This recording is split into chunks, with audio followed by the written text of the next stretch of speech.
Queridos pais do Senhor Jesus, eu quero meditar com vocês em dois textos da Palavra de Deus, baseados em Atos dos Apóstolos.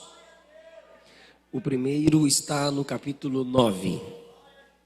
Por favor, se você pode, abra comigo. Atos dos Apóstolos, capítulo de número 9.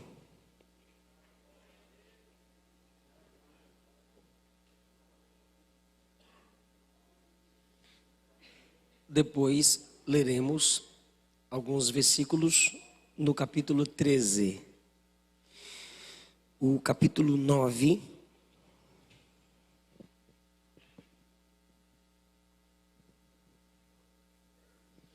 no versículo 3, quando se aproximava de Damasco, de repente uma luz do céu brilhou ao seu redor. Ele, caindo no chão, ouviu-lhe uma voz que lhe dizia: Saulo, Saulo, por que me persegue? Por favor, capítulo 13.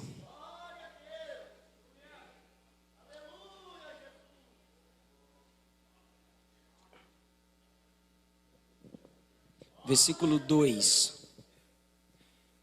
Certo dia, enquanto serviam ao Senhor e jejuavam, o Espírito Santo disse: separem para mim Barnabé e Saulo, para a obra que os tenho chamado.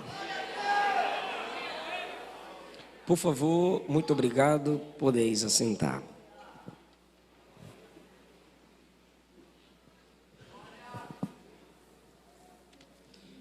Eu quero expressar a minha alegria por estar de volta a esta cidade, a esta igreja, rever pastor Sérgio, pastor Eliseu, é sempre um prazer. Meu muito obrigado pelo carinho de sempre, pela recepção e permissão de servir ao povo que Deus vos tem confiado. Ao meu amigo pastor Leandro, muito obrigado mais uma vez, a todos os obreiros que cooperam nesta igreja, nesta convenção e na liderança da UMADGIL, para o crescimento e o desenvolvimento da obra do Senhor nessa juventude, jovens, adolescentes, crianças, famílias. Eu vejo aqui, cultuando a Jesus, que o Espírito Santo continue conduzindo esta igreja sob os princípios da sua palavra. Foi um prazer conhecer o irmão Nélio, que se dispôs a me trazer. Muito obrigado pelo apoio. Queridos, eu quero falar com vocês, subordinado ao tema. Como Deus, o tema é uma pergunta. Como Deus chama os seus servos? Você pode repetir o tema? Certo. De que modo Deus chama os seus servos? Você pode me dizer, e eu concordaria contigo se você me dissesse, que há vários métodos pelos quais Deus chama os seus servos. E eu vou pregar no mínimo pelo menos por esses dois métodos, melhor dizendo, pelo menos por esses dois métodos Deus te chamará. O primeiro pode ser até duvidoso de que Deus chama todos assim. O segundo, não pode haver dúvida alguma de que todos têm um chamado para o exercício daquela forma em que somos chamados. O primeiro método é para alguns. O segundo método é para a maioria.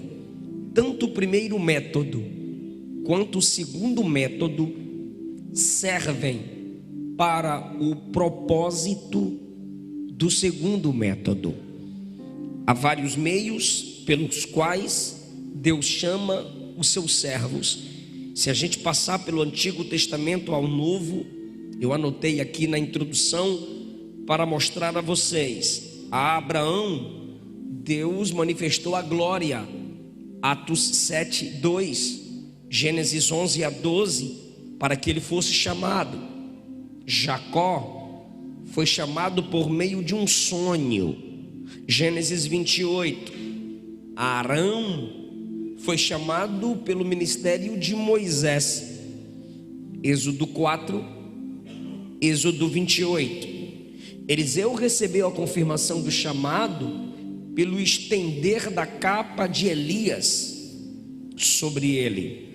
1 Reis 19:9. Samuel, pela voz divina, semelhante à voz de seu líder, o sacerdote Eli. Jeremias, Ezequiel, Isaías, Ezequiel 1, Jeremias 1, Isaías 6, tiveram chamado através de uma visão em locais isolados. Os discípulos foram chamados por Jesus enquanto trabalhavam. Mateus capítulo 4. Timóteo foi chamado e teve um chamado confirmado de duas formas: a educação familiar e a presença de um líder. Paulo diz a ele, na segunda carta a Timóteo, capítulo 1, a partir do versículo 5, que as sagradas escrituras lhes foram ensinadas e que a fé que habitou na avó e na mãe era verdadeira em Timóteo. Então a educação familiar foi basilar para o desenvolvimento do ministério de Timóteo. Mas para essa noite eu quero falar resumidamente no contexto histórico bíblico, porque serão 2 pontos, 2 modos pelos quais Deus nos chama. Primeiro, Deus chama de modo espetacular. Pentecostais não duvidam disso. Deus chama de modo espetacular. Deus chama de modo extraordinário. Deus chama de modo assustador. Eu sei que se você já leu livros de pioneiros, livros de avivamentos, você já percebeu o modo pelo qual Deus chamou grandes homens. Se você já teve a oportunidade de ler Heróis da Fé, de Orlando Boyer, um livro que mostra de que modo impactante Deus foi chamando algumas pessoas. E nós lemos 2 textos, onde um homem está nestes 2 textos. Esse homem é Paulo, que tem um nome hebraico, seu nome judeu é Saulo. Seu nome Paulo era um direito que ele tinha de ter esse novo nome pela cidadania romana. Ou sua família era rica, ou seu pai ou seu avô havia servido Roma no exército e conquistado o direito da cidadania romana, que lhe dava alguns privilégios. Um deles era usufruir da Pax Romana. Paulo aproveitava isso para fazer suas viagens missionárias, não ser chicoteado publicamente. Por isso, em Atos 16, quando Deus opera o milagre da abertura da prisão e ordenam que ele saia furtivamente, ele diz: não, eu não vou sair furtivamente. Vocês açoitaram cidadão romano, agora eu quero a polícia da cidade me acompanhando até a saída da cidade, porque eu tenho cidadania romana e vocês não podem fazer o que fizeram com quem tem a cidadania que eu tenho. Por isso ele tem esses 2 nomes misturados em Atos, principalmente a partir do capítulo 13. Paulo, Saulo. Se seu nome Paulo vem de sua cidadania romana, de onde vem o seu nome Saulo? Ele é da mesma tribo de Saul, ele é da tribo de Benjamim. Saul, da tribo de Benjamim, Saulo, da tribo de Benjamim. Saulo é uma versão grega estendida do nome hebraico Saul. Então, quando você lê Saulo, é o nome de Saul estendido. Esse homem perseguia os servos do filho de Davi. Cada respiração desse homem era uma ameaça contra os servos de Jesus, o filho de Davi. Motivado pela ânsia de matar os servos do descendente de Davi, ele procura o sumo sacerdote, que era o líder da tradição judaica, que não estava suportando o êxodo de judaizantes saindo da tradição judaica para o cristianismo. Lhe gerava ódio ver a conversão em massa dos cristãos. Ele sabe que o sumo sacerdote está machucado por isso. Crentes estavam entendendo que Jesus já havia cumprido tudo o que foi escrito no Antigo Testamento como solenidade. Então, olhando para Cristo, diziam: ele cumpriu tudo, ele cumpriu por nós, ele é o nosso Salvador. Assim a tradição judaica estava enfraquecendo. Então ele pede ao sumo sacerdote que lhe dê cartas para as sinagogas de Damasco, ou seja, estas cartas em Jerusalém, para que ele entrasse nas sinagogas de Damasco, eram autorizações, eram permissões, e pedindo um apoio religioso. Ou seja, a minha sinagoga em Jerusalém está enviando Saulo para a sinagoga de Damasco, para que os líderes da sinagoga de Damasco apoiem Saulo nesta batalha religiosa de pegar os hereges, de prender os hereges e trazê-los presos a Jerusalém. Então essas cartas de uma sinagoga para outra dava a Paulo a autoridade para fazer aquilo, pois Roma deixava as religiões brigarem entre si. Ela só queria a paz e o domínio sobre o território das religiões. Já que Roma não vai se intrometer, o cristianismo está começando, é fraco, a maioria dos crentes pobres, os integrantes da tradição judaica ricos e têm força política, então eles eram uma ameaça para os servos de Jesus. E agora Saulo, com muita raiva, está indo prender homens e mulheres. Ele os forçava a negar o nome de Jesus. Ele fazia as pessoas blasfemarem, ou blasfemava, ou negava o nome de Jesus, ou morria. Esse homem, com muita fúria, vai se aproximando de Damasco, e em seu coração ele diz: hoje eu vou prender essa crentaiada, hoje vai parar essa barulheira de Jesus é Salvador, glória a Deus e aleluia. Hoje eu vou silenciar esse povo do caminho, conforme são chamados no capítulo 9. Mas parece que vejo Jesus dizendo: chega mais perto. E quando ele chega pertinho da cidade de Damasco, Jesus diz: mais pertinho um pouquinho.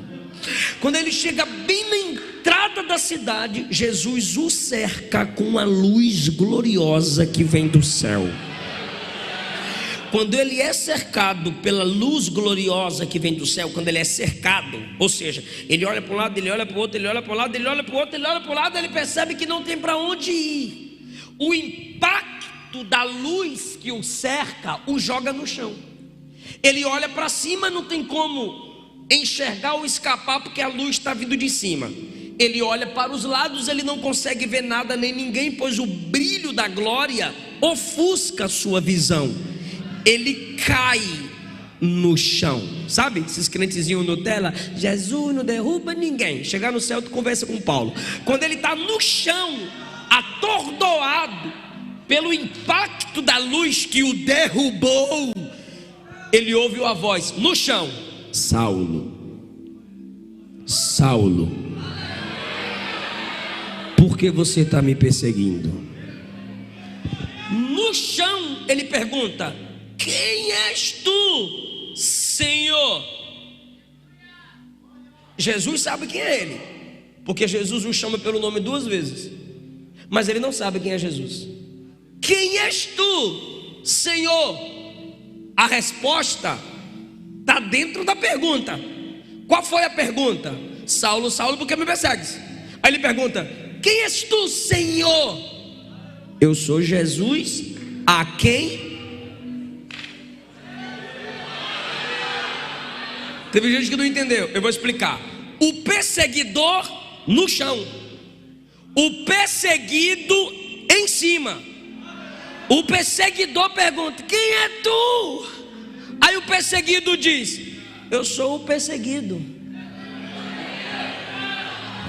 eu sou o odiado, eu sou o desprezado. Só que você está embaixo e eu estou aqui em cima. Você está em trevas, eu sou a luz que acabou de te cegar.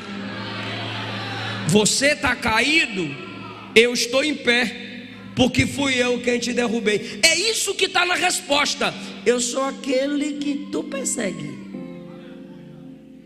Ele poderia dizer dessa forma: sou fraquinho, não sou? Tu está vendo com quem tu está mexendo? Não, mas é que eu pensei que eu estava perseguindo a igreja. Ela é meu corpo. Quem toca nela está tocando em mim. Falar mal da igreja é falar mal de Jesus. Perseguir a igreja é perseguir Jesus. Virar as costas para a igreja é virar as costas para Jesus. Ser inimigo da igreja é ser inimigo de Jesus. Sou eu quem você persegue. Saulo, Saulo, repete isso aí. Ele era de qual tribo? Benjamim. E Saul era de qual tribo? Benjamim. Qual era o nome do rei que perseguiu Davi? E qual é o nome do homem que está perseguindo o filho de Davi? Saul venceu Davi? É uma pergunta retórica. Não. Agora eu vou perguntar porque eu quero resposta. Saul venceu Davi? Se Saul não venceu Davi, será que o descendente da tribo de Saul poderia vencer o descendente de Davi? Não.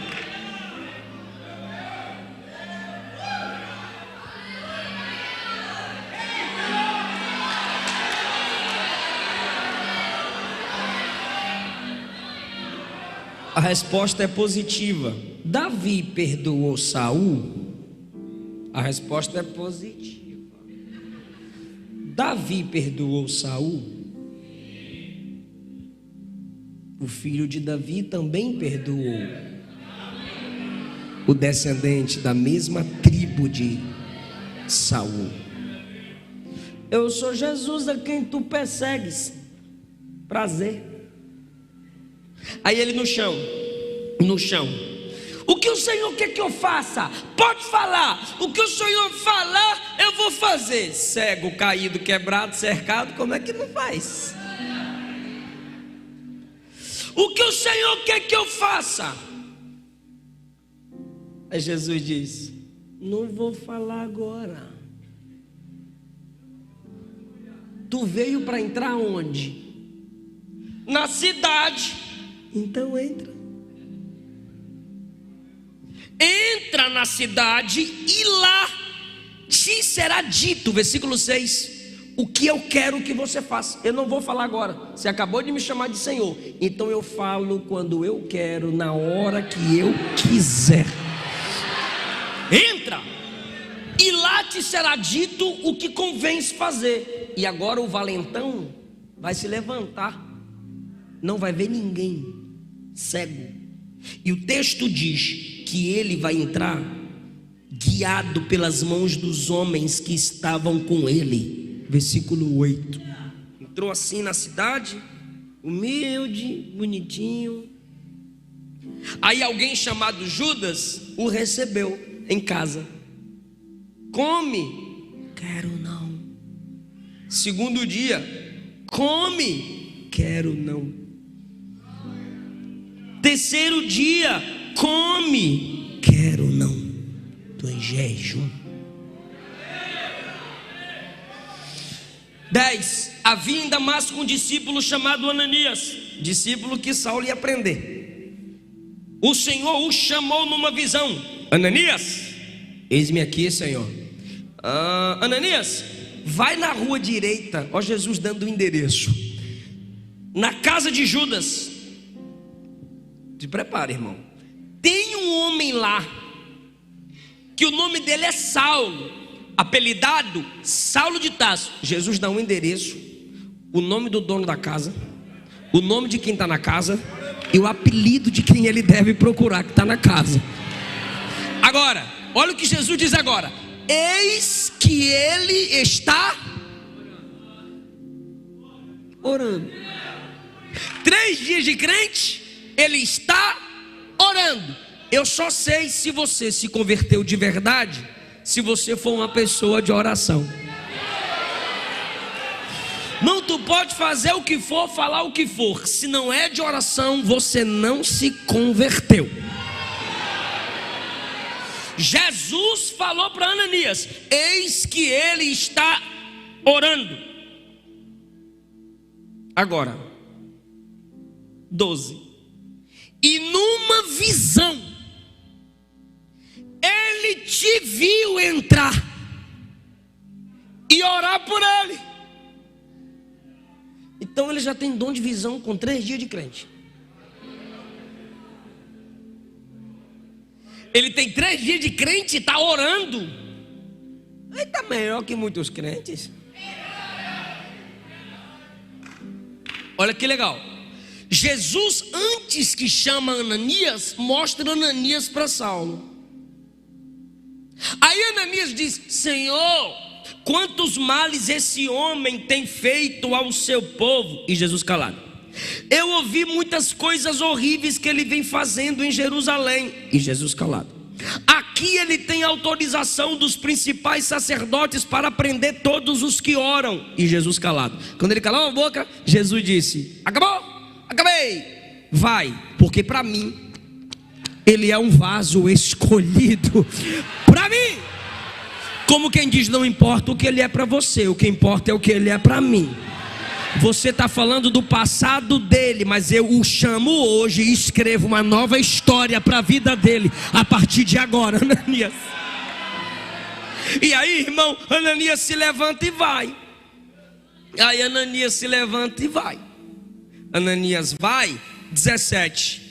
Ananias foi e encontrou a Saulo e impôs as mãos sobre ele. Quando foi entrando, ele disse assim: ó, irmão Saulo, o Senhor, o mesmo Senhor que te apareceu no caminho, me enviou aqui. Olha o que ele está dizendo: aquele que derrubou você, que cercou você, que chamou você, que humilhou você, que cegou você, que mostrou eu para você, aquele mesmo é o mesmo que falou comigo para vir aqui orar por tu, para que você recupere a vista e seja cheio do Espírito Santo.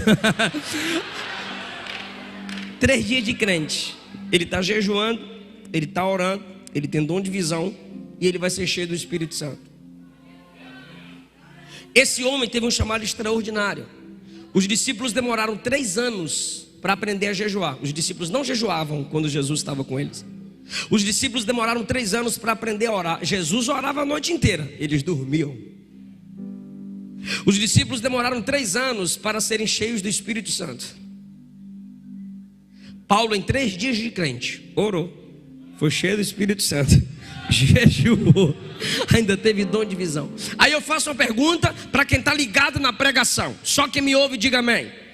Esse chamado foi extraordinário, sim ou não? Deus chama de modo impactante, sim ou não? Sim. Eu lembrei quando eu tinha 5 anos de idade, irmão, 33 desse tamanho, imagine com 5. Eu ia fazer naquele dia 5 anos. E eu pedi meu presente para os meus pais. Morava na cidade de Ilhéus, Bahia, bairro do Nelson Costa. Era domingo pela manhã. E eu disse, e o meu presente? Os meus pais disseram com simplicidade que não tinham condições de me dar um presente.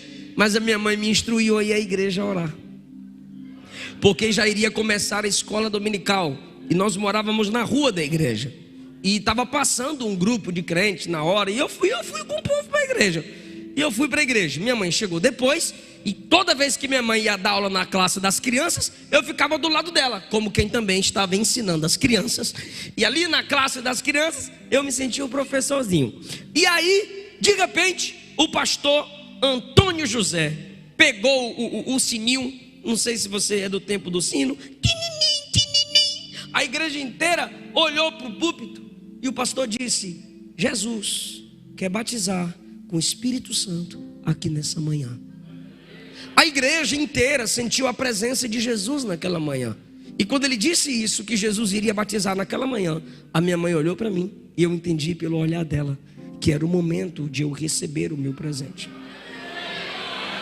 E eu fui com os crentes que estavam buscando o batismo com o Espírito Santo. E fui à frente com eles, orando. E o nosso estilo de buscar é orar, glorificar, orar, glorificar. E eu dizia, Jesus, o meu presente. E aí eu perguntei para minha mãe, o que é que eu peço de presente? A minha mãe disse, você quer ser pregador? Eu disse, sim. Ela disse, então peça para ser cheio do Espírito Santo. Peça para ser batizado no poder do Espírito. E eu comecei a pedir isso, que eu queria o batismo naquela manhã. Eu queria falar em línguas naquela manhã. Ah, irmão, e o corpo esquentava, os olhos lacrimejavam. E o pastor apontou o dedo assim, mandou pegar o menino. Pega o menino aí, traz ele aqui no púlpito. E pegaram o menino e me levaram lá no púlpito. O púlpito era feito assim de cimento, tijolo, tinha um pedestalzinho prateado, bonitinho. Aí o pastor me pegou aqui, me abraçou, me segurou, me sustentou na tribuna, colocou a mão sobre a minha cabeça e começou a ministrar o poder do Espírito sobre a minha vida. E ali, num dado momento, enquanto ele orava por mim, eu recebi o poder do Espírito. Eu comecei a falar em outras línguas. E ele apontou e disse, eis aqui o novo pregador para o Brasil.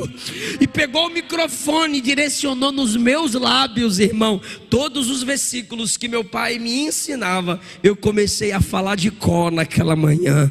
Foi uma manhã gloriosa. A glória de Deus encheu a casa e começou a se espalhar na cidade de Ilhéus, Bahia. Nós temos um pregador mirim. Nós temos um pregador mirim. E onde eu chegava, as pessoas me chamavam, olha o pregador mirim. Sim, eu fui chamado de um modo impactante. Você pode contar um testemunho de alguém na sua própria família, seu avô, sua avó, seu tio, seus pastores, ou o seu próprio chamado. Como o seu chamado foi impactante. Deus faz isso. Isso é glorioso. Deus pode fazer algo novo hoje aqui, chamando você.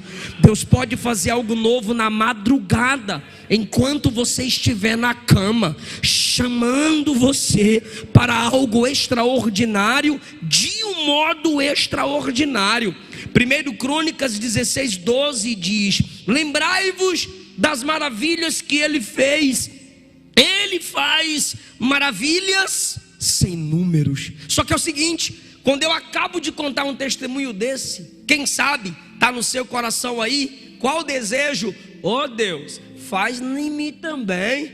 Oh Deus, eu só creio se o que eu tenho chamado, se eu tiver uma experiência dessa. E aí nós colocamos Deus numa caixinha do extraordinário. Quer que eu prove? Vou provar por uma experiência. Cheguei em Vitória, Espírito Santo, e o pastor me buscou e me levou para almoçar.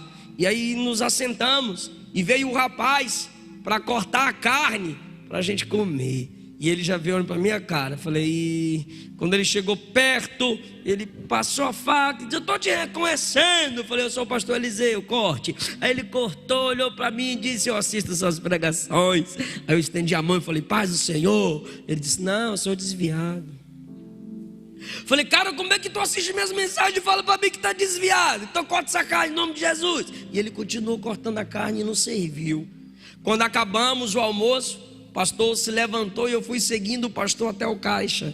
Quem eu encontro na fila do caixa para o pagamento? Ele. Aí quando eu o encontrei, eu disse: bora voltar para Jesus? Já que tu assiste minhas pregações, eu tenho certeza que para assistir aquelas pregações lá, só se Deus estiver na sua vida mesmo. Eu vou orar por você aqui e a gente agora ora junto e o Senhor vai tratar a sua vida. Aí eu já estava com a mão estendida, brincando com ele para dar a paz do Senhor. Ele estendeu a mão, ele encolheu a mão. Aí disse assim: eu só volto para ele se ele aparecer para mim igual apareceu para Paulo. Quando ele falou que só voltaria para Jesus se Jesus aparecesse a ele como apareceu para Paulo, eu peguei meu celular, eu fiz esse esboço no celular e passei para o iPad. Eu peguei meu celular e procurei 2 Coríntios 11. Eu falei: deixa eu ler um versículo para você aqui rapidinho. Ele: pode ler. Aí peguei 2 Coríntios 11 a partir do 24. Eu falei assim: vou ler um testemunho de Paulo aqui. Recebi dos judeus 5 quarentenas de açoites menos 1. 3 vezes açoitado com varas, outra vez apedrejado, 3 vezes naufrágio, 1 noite e 1 dia no abismo, muitos perigos de rios, salteadores, perigo da minha nação, perigo do gentio, perigo na cidade, perigo no deserto, perigo no mar, perigo dos falsos irmãos, trabalhos e fadiga, vigílias muitas vezes, fome, sede, jejum, frio, nudez. Eu levantei a cabeça e falei: posso continuar? Ele olhou para mim e disse: é complicado. Eu falei: então não deseje o chamado de Paulo se você não está disposto a passar pelo que ele passou. Deus não dá chamados extraordinários a qualquer um. Não coloque Deus dentro daquela caixa de método extraordinário. Vai ter que tremer, vai ter que quebrar, vaca vai voar, passarinho vai berrar. Não limite Deus à sua curiosidade. Não limite Deus aos céus, às suas análises científicas. Quem sabe você está como Elias, esperando Deus no vento, no terremoto e no fogo, mas ele está na mansidão de um culto, de uma oração, de uma leitura da palavra, chamando você. Chamando você. Para quê, pastor? Para o segundo método. Último lugar. Deus te chama. Deus chama os seus servos. Tem como devolver um pouquinho de volume aqui para mim, por favor? Por favor. Deus chama os seus servos enquanto eles servem numa congregação local. Eu vou repetir que isso é muito legal. Deus chama os seus servos enquanto eles servem numa congregação local. Vou fazer uma pergunta para quem está ligado. Paulo foi chamado na rua, sim ou não? O chamado dele foi impactante, sim ou não? Extraordinário. Quem não queria ter? Assim, depende. Agora, muitos de nós gostaríamos de ter um chamado impactante, mas esse mesmo Saulo, esse mesmo Paulo, está lá em Atos 13, versículo 2. O versículo 1 diz que ele faz parte de um grupo de mestres e profetas. Ele, naquela igreja, é cooperador com o profetismo e com o ensino da palavra. Ele tem a autoridade na palavra. Ele tem a revelação de Cristo para, através das escrituras, ensinar a igreja em Antioquia. Não vou alongar-me, prometo. Só que ele está fazendo parte dessa igreja em Antioquia. E este que faz parte desta igreja em Antioquia, diz o texto no versículo 2, profetas e mestres, o que eles fazem no versículo 2? Servindo ao Senhor, servindo ao Senhor, na congregação, na igreja, em Antioquia, e jejuando, servindo, cooperando no desenvolvimento da igreja local, servindo com seus dons, com a sua disposição, servindo ao Senhor e jejuando, ou seja, se alimentando do verdadeiro pão do céu, se alimentando de Deus, disse o Espírito Santo. Quem sabe o Espírito Santo disse a alguém lá na igreja em Antioquia, através de uma profecia, falou através de alguém, entregue essa mensagem. Disse o Espírito Santo: apartai-me, separa para mim. Olha só, o Espírito Santo, como dono da igreja, poderia, do nada, como fez em Atos 2, cumprindo-se o dia de Pentecostes, estavam todos reunidos no mesmo lugar, de repente veio do céu um som, como de um vento veemente, impetuoso, que encheu a casa. Houve um impacto naquele dia, mas em Atos 13 não. A igreja está reunida e alguém diz assim, diz o Espírito Santo: separai Barnabé e Saulo para uma obra que o Espírito os tem chamado. O Espírito poderia do nada aparecer no meio da igreja, fazer aquele movimento todo. Eu quero esses dois. Tem fogo na cabeça deles para provar que é eles. Mas não. O Espírito fala a alguém na igreja e esse alguém diz assim: o Espírito Santo mandou separar esses dois. Olha o Espírito Santo falando na igreja através de alguém. E o que foi que o Espírito disse? Separa para mim primeiro Barnabé, depois Saulo, para a obra que os tenho chamado. Sabe o que foi que aconteceu? Olha que coisa linda que muita gente não suporta. Olha que coisa bonitinha que muita gente não quer se submeter. Separem para mim Barnabé e Saulo para a obra que os tenho chamado. 3. E depois de terem orado e jejuado, impuseram sobre eles as mãos e os enviaram. Oraram e jejuaram e o Espírito falou. Depois que o profeta entregou a mensagem que aqueles dois foram escolhidos, oraram e jejuaram de novo. Ninguém aqui que se levante com uma profecia tem a mesma autoridade dos profetas do Antigo Testamento. A profecia dos profetas do Antigo Testamento era: falou, está falado. Não tem que analisar nada, não tem que pedir nada de confirmação, não tem que abrir a Bíblia não. Falou, era inspirado por Deus, pois era seu ofício. Agora, se alguém se levantar, já na dispensação da graça, Novo Testamento, para entregar uma profecia, tem que haver prova, tem que ter análise. Sinto muito se tu não gosta, tem que abrir a Bíblia. A congregação tem que julgar a profecia. Não que para toda profecia você vai abrir o livro na cara do profeta. Só basta você ser ensinado na palavra. Se você tem o ensino da palavra, você sabe aqui se Deus está falando ou não. Você testifica pela palavra se é verdadeira ou não. Agora entenda, por que eu digo isso? Alguém profetizou que era para que os dois fossem separados. Oraram e jejuaram de novo, para que a palavra fosse confirmada. Por quê? Porque o Espírito trabalha na administração eclesiástica. O Espírito respeita um povo que congrega. O Espírito age de tal modo que nós entendamos quem tem chamada e quem não tem. Irmão, não dá para forçar. Tem gente que está na cara que a igreja não aceita seu chamado. A igreja não aceita cantando. A igreja não aceita pregando. E aí o que ele faz? Ele vai para o Instagram e vira profeta do Pix. ele vai para o Instagram e posta agendas abertas, mas nem o pastor dele sabe se ele prega. E aí abandona a família, sai rodando no mundo fazendo a obra.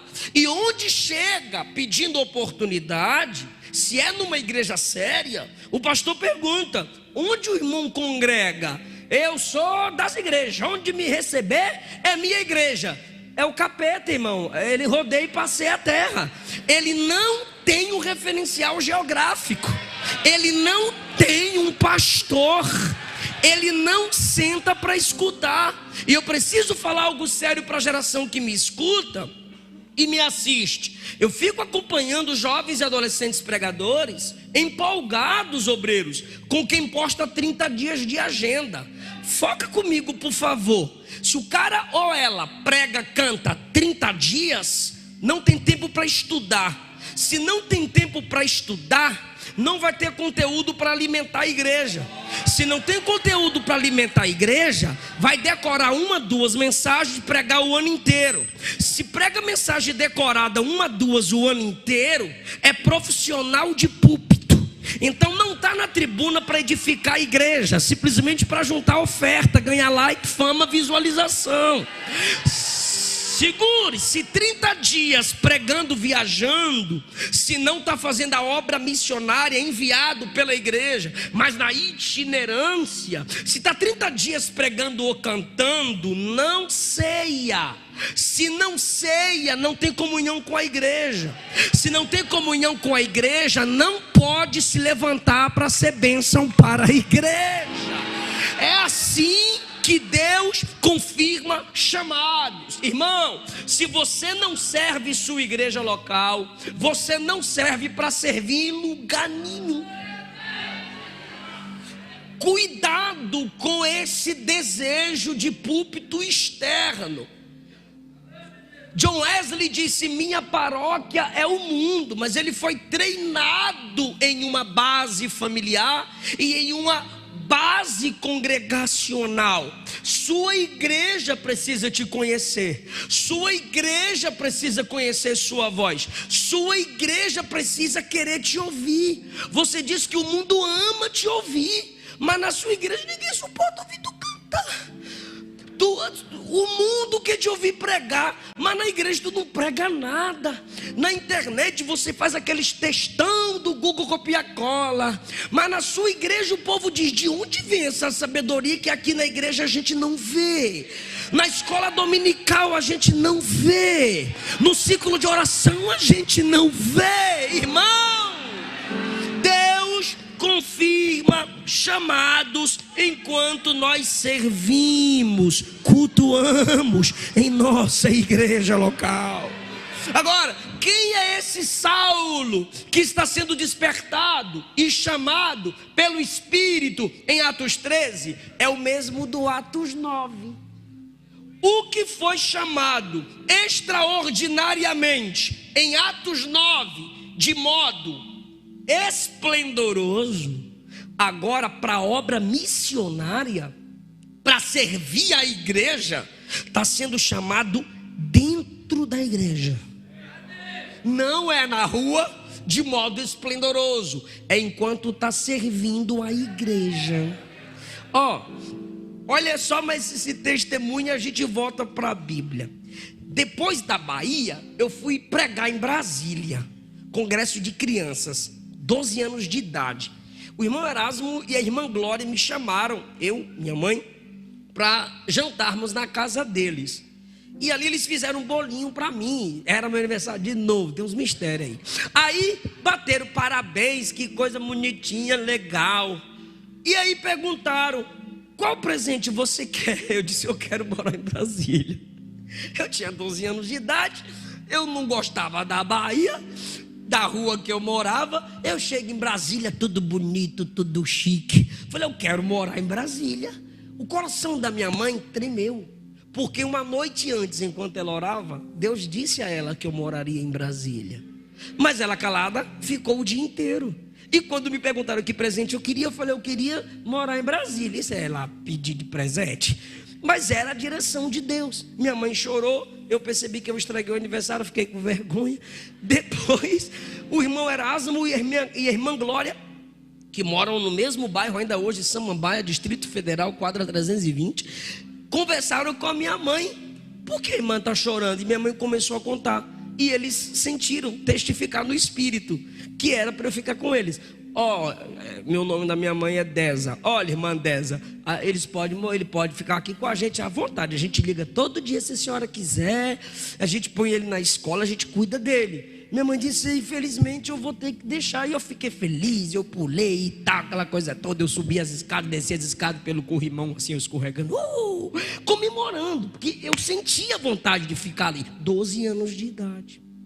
Dali eu fui morar no Pessu, porque chegou parentes para morar com eles. 3 anos dando trabalho na casa dos outros, já com 15 anos. Eu fui trabalhar no Lava Jato e fui morar em cima da igreja. O pastor da igreja era o pastor Gesiel Lima. Ele me colocou para morar num quartinho em cima do prédio. E na casa da frente morava a irmã Leia e o irmão Aleã. O pastor Gesiel comprou uma Kombi para buscar os idosos da igreja. Aí chegou o irmão Aleã e disse, eu serei o motorista. Amém? Quem pode ser o motorista da Kombi? O irmão Aleã, servo do Senhor, servo na igreja, disse, eu posso dirigir nas terças. Outros dias, outros dirigem. O irmão Aleã é o motorista da Kombi. Nas outras terças, o irmão Aleã, eu preciso de ajuda para alguém abrir a porta da Kombi. Não dá para eu ficar descendo, ligando, dirigindo, assim, ajudando. E ninguém se dispôs. Segunda terça eu quero um motorista. E o povo glória, aleluia. E ninguém se dispôs. Terceira terça eu preciso de um ajudante. Aleluia, fala Deus. E ninguém se oferecia. Na última terça eu disse, eu vou ser o... Feche e abre da Kombi. Aí o povo deu glória, né? Porque não foi eles. Aí eu dei glória, fui eu. E começamos a ir buscar os irmãos. Eu cheio de esboço. E a igreja, eu não pregava na igreja. Eu pregador, imagina tu pregador cheio de esboço. Vai para o culto com a Bíblia marcada no dedo. Eita Jesus, eu tenho uma palavra. Eita Jesus, aleluia. E não tinha oportunidade. O que eu fiz? Quando eu enchi a Kombi das irmãzinhas e dos irmãzinhos, sentei no banco da frente que tinha mola, fiquei de joelho, de costa para a rua, de frente para eles. Passava no quebra-mola, eu subia porque a mola balançava e eu começava a pregar. Começava a pregar na Kombi. Começava a pregar na Kombi. E aí eles chegavam no culto, prega bem, o menino prega bem. O pregador da Kombi começou a pregar no círculo de oração das irmãs, congresso de jovens, congresso de senhoras, congresso de varões. Olha eu aqui. Ajude seu pastor.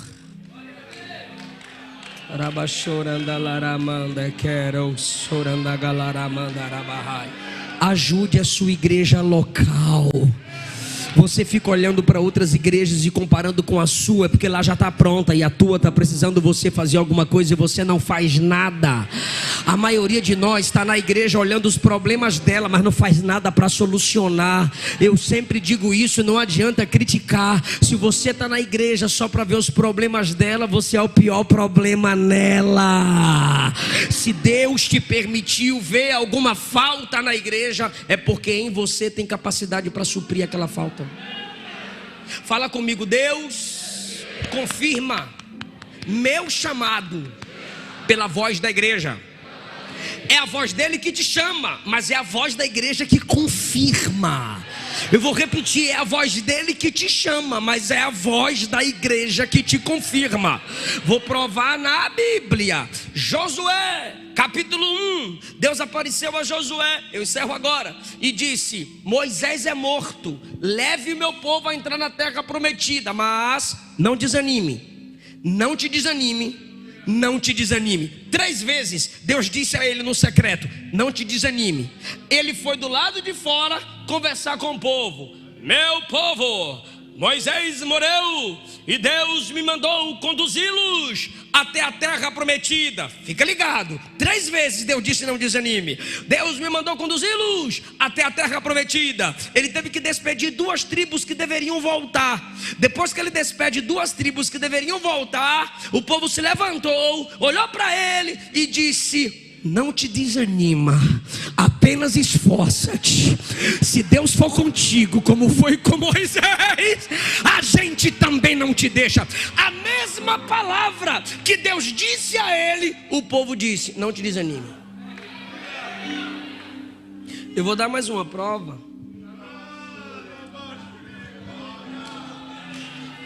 Atos, eu estou sentindo a presença de Jesus nessa palavra, irmão. Atos capítulo 6, houve um problema na igreja na distribuição de alimentos. Quem tinha a fala grega estava tendo dificuldade para receber alimentação. As viúvas de fala hebraica tinham mais facilidade para receber. Aí os crentes brigando por causa de comida. O problema chegou lá nos apóstolos. Os apóstolos chamou os irmãos que estavam brigando por causa de comida. Chamou os irmãos, Atos 6, e disse assim: irmãos, nós os apóstolos não podemos deixar de orar e preparar a palavra para servir às mesas. Escolham entre vocês, não é de fora, escolham entre vocês 7 homens cheios do Espírito Santo, cheios de sabedoria e de boa reputação. Se Filipe, Estevão e mais 5 não tivessem comunhão na igreja local, como que a igreja ia escolhê-los? Como que a igreja vai te dar credibilidade se você não congrega? Como que a igreja vai saber que Deus te usa se você não congrega? Como que a igreja vai saber que você tem um dom da cura se você não tem coragem de estender a mão e orar por ninguém? Como que a igreja vai saber que Deus te usa no louvor se você não congrega e não canta quando toda a igreja está cantando? Como que a igreja vai discernir que você tem um dom evangelístico se quando é para a igreja evangelizar você não abraça a causa da igreja? Escolhei dentre vós qual é o padrão: cheio do Espírito, cheio de sabedoria e de boa reputação, gente de caráter. A igreja olhou e disse: a gente sabe onde tem aquele. É a igreja que discerne a sua chamada. É a igreja que confirma se você tem chamado ou não. Então, em nome de Jesus, eis a voz do Espírito. Para de ficar mudando de igreja. Qualquer problema tu muda de igreja. Sai da Assembleia, vai para a Batista. Sai da Batista, vai para a Universal. Sai da Universal, vai para a Católica. Daqui a pouco vai parar no inferno. Em vez de mudar de igreja, muda de atitude, muda de vida. Seja uma bênção na igreja que Deus te plantou.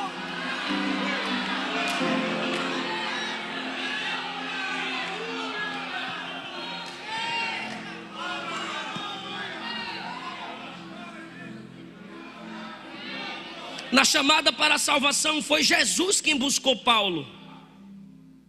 Mas na chamada missionária, o Espírito chamou enquanto ele estava jejuando, servindo na igreja. Na chamada para a salvação foi na rua. Na chamada missionária foi na igreja. Isso é muito legal. Bora lá? A chamada para a salvação. A chamada para a salvação, repete. Tá feia para repetir. Bora lá, a chamada para a salvação foi na rua. Mas a chamada missionária foi na igreja. Eu não entendi, pastor. Vai entender agora. Para servir a igreja pode ser de fora, mas para servir na igreja só quem faz parte dela. Eu quero dar oferta para missões. Tu pode ser da macumba, do espiritismo, do capeta. Tu pode ser quem for, pode mandar. O corvo é sujo, mas o pão Elias come. Agora, para pregar aqui, só quem é daqui. Para falar para a noiva, só quem faz parte dela. Alguém está entendendo essa palavra aqui, irmão? Ele te chama. Você pode estar em qualquer lugar, em qualquer situação, mas para servir na igreja, para liderar na igreja, para cantar com a igreja, para pregar a palavra para a igreja, só quem é salvo, só quem nasceu dela. Deus não tem compromisso com quem não tem compromisso com a sua igreja. Pastor, mas a igreja me feriu. Se coloque no lugar de Timeu. Jesus, filho de Davi, tem compaixão de mim. Aí a multidão, cala a boca. Imagina tu na igreja. Eita glória, aleluia. Cala a boca.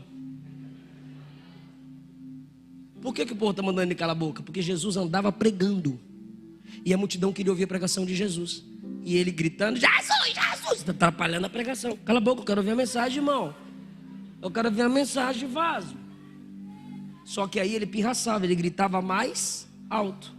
Por que ele gritava mais alto? Porque Jesus estava ficando distante e a multidão aumentando. Jesus, Jesus. E a multidão ouve, a multidão que segue Jesus, a multidão que ouve palavra, cala a boca.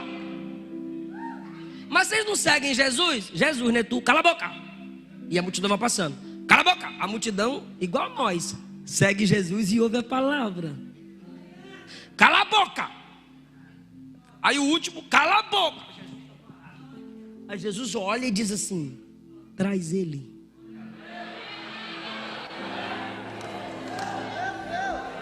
Aí a multidão vai lá. E ele, Jesus, Jesus, não é Jesus não, é enviados por ele, representantes dele. É o quê? Ele mandou nós levar tudo nele. Se ele fosse como alguns que a gente conhece hoje, vou não. Vocês mandaram calar a boca na estante, não toque em mim. Não toque em mim. Não preciso de vocês. Não preciso de igreja. Eu cuido da minha vida. Me larguem. Não.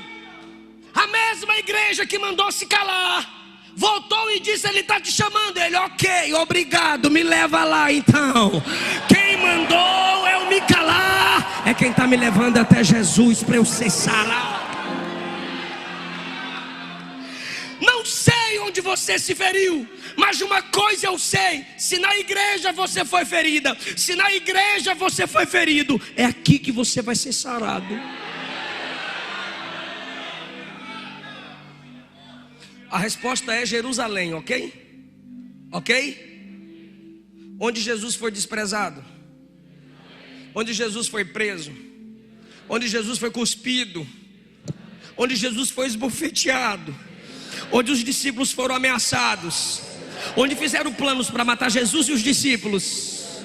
Aí no dia que Jesus estava subindo aos céus, ele olhou para os discípulos e disse: vocês vão receber poder e vão pregar no mundo inteiro, mas vão começar por...